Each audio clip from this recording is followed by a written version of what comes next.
Hello guys, welcome back to new blog. तो आज हम लोग करने वाले हैं एकदम देसी गांव वाली पार्टी, जिसके लिए सामान खरीदने निकल पड़े हैं अपने घर से नज़दीकी बाजार की तरफ। सबसे पहले हम लोगों ने खरीदा दही, पनीर, खोआ और मटर। फिर हम लोग पहुंचे सब्जी वाली दुकान पर, जहां हमें प्याज, टमाटर, हरी मिर्ची, नींबू, अदरक और लहसुन खरीदने थे।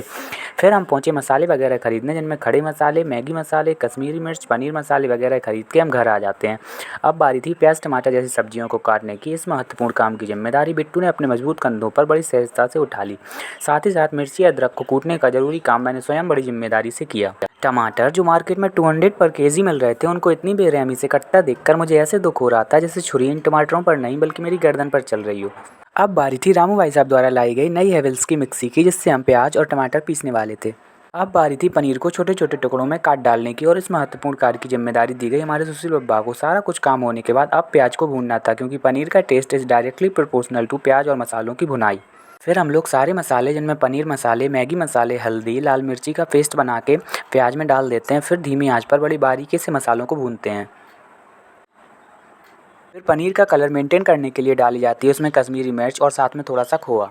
जब मसाले अच्छी तरह से भुन जाते हैं, फिर उनमें पनीर के टुकड़े डालते हैं। पनीर बनने के बाद अब बारी थी दाल को फ्राई करने की। दाल फ्राई करने के लिए हम लोग यूज़ करने वाले थे अमूल वाली मक्खन की टिक्की का। फाइनली दाल भी फ्राई हो जाती है। साथ में हम लोगों ने बनाया था एकदम थिक दही और बूंदी वाला रायता। अब पनीर, दाल, रायता बनके तैयार हो चुका था। एक बार सारा सामान आपको दिखा देते हैं।